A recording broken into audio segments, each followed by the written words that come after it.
안녕하세요. 금융 꿀팁을 알려줄 매튜 쌤입니다. 먼저 두 분에게 한번 물어볼게요.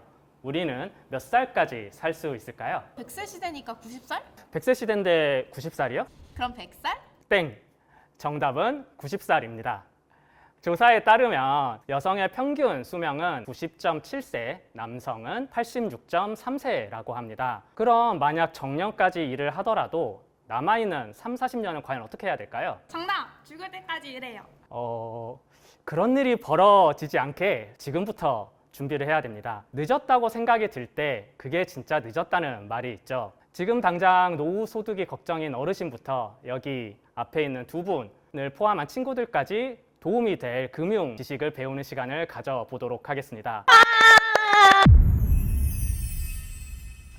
파킹 통장입니다. 혹시 이 파킹 통장 들어본 적 있으신가요? 주차 말씀하시는 건가요? 티나가 말한 대로 마치 주차를 하는 것처럼 돈을 넣었다가 뺐다가 언제든 그걸 할 수 있는 통장을 말합니다. 그럼 저희가 흔히 쓰는 입출금 통장이랑 뭐가 다르냐? 그거 대비 금리가 좀 더 괜찮은 통장을 뜻합니다. 예금이나 적금처럼 돈이 막 묶이지 않고 아무 때나 돈을 넣었다 뺐다 하면서 금리도 꽤 괜찮은 통장을 말하는 용어라고 보시면 됩니다. 예금자 보호도 되니까 언제 쓸지 모르는 여유 자금을 안정적으로 투자하기에 꽤 괜찮다고 볼 수 있는 거죠. 근데 그러면 예금이나 적금은 굳이 할 필요 없는 거 아닌가요? 그게 또 아니랍니다. 사람 심리가 돈을 뺄 수가 있으면 막 어디 지르고 싶고 친구가 말한 주식이나 코인에 한번 투자해보고 싶어지기 마련이에요. 바로 제가 그랬던 사람입니다. 딱 티나 나이일 때 제가 모은 돈 700만 원을 코인을 샀다가 500만 원을 다 날려먹었었죠. 괜찮아.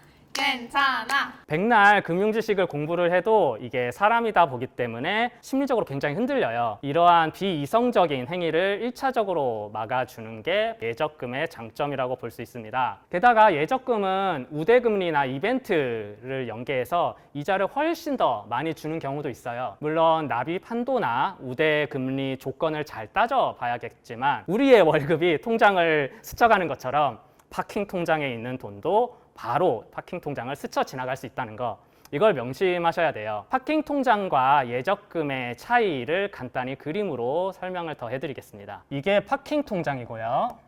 이게 예금입니다. 그리고 이게 적금이에요. 저희가 이제 120만 원을 1년 동안 가입을 해서 투자를 하는 조건을 한번 이제 적용을 해볼게요. 상품마다 특징이 다르기 때문에 금리는 살짝 다르게 적용을 해보겠습니다. 먼저 이제 파킹 통장을 먼저 말을 해볼게요. 파킹 통장은 이제 매일 이자를 지급해 주기 때문에 상대적으로 이제 금리를 3%를 적용을 할 겁니다. 그리고 1년을 투자하는 거죠. 그러면 매일 이자가 83원, 적죠.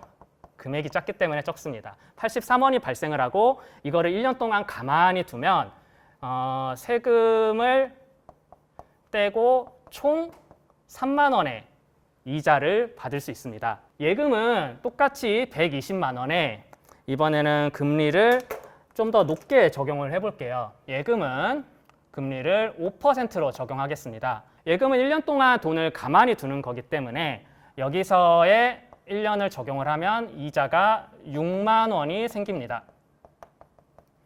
세금을 떼면 5만 원 정도 되겠네요.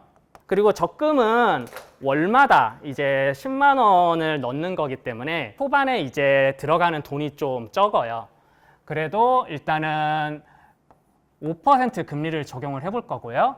이렇게 하면 1년이 지나면 약 3만 3천 원. 3만 3천 원의 이자가 생깁니다. 그럼 여기서 세금을 빼면요, 딱 이제 정확히 이 정도의 이자를 통장에 받을 수 있어요. 얼마 안 되는 이자에 세금을 그렇게 많이 떼요? 세금이 정말 피할 수가 없어요. 죽음처럼 피할 수가 없고, 그래서 투자를 하다 보면 사실 절세가 정말 중요합니다. 그 내용도 이제 다음 시간에 다룰 예정인데, 보시다시피 이제 당장 돈에 여유가 있으면 이자가 가장 많은 예금에 투자하는 게 좋겠죠. 근데 예금은 이제 지금은 1년으로 했지만 가입 기간 동안 아예 빼지를 못하기 때문에 언제 돈을 빼야 될지 모르는 상황이라면 오늘 주제인 파킹 통장을 쓸 수도 있는 거죠. 각자의 상황에 따라서 선택을 하면 됩니다. 근데 이것조차 모르면 선택을 할 수가 없다는 거죠. 자, 여기까지가 바로 파킹 통장에 대한 내용입니다. 수업만 들으면 실력 안 늘어나시는 거 아시죠? 한번 이제 직접 가입해 보시길 바랄게요. 요즘은 금융상품 비교가 워낙 잘 돼 있어서 포털 사이트에 파킹 통장이라고 검색만 하셔도 은행별로 금리도 비교가 되고 모두 보실 수 있습니다. 혹시 모르니 카카오뱅크의 파킹 통장인 세이프박스를 쓰는 법을 이제 수업이 끝나고 간단히 영상으로 보여드릴게요. 차렷! 인사! 고생하셨습니다. 수고하셨습니다.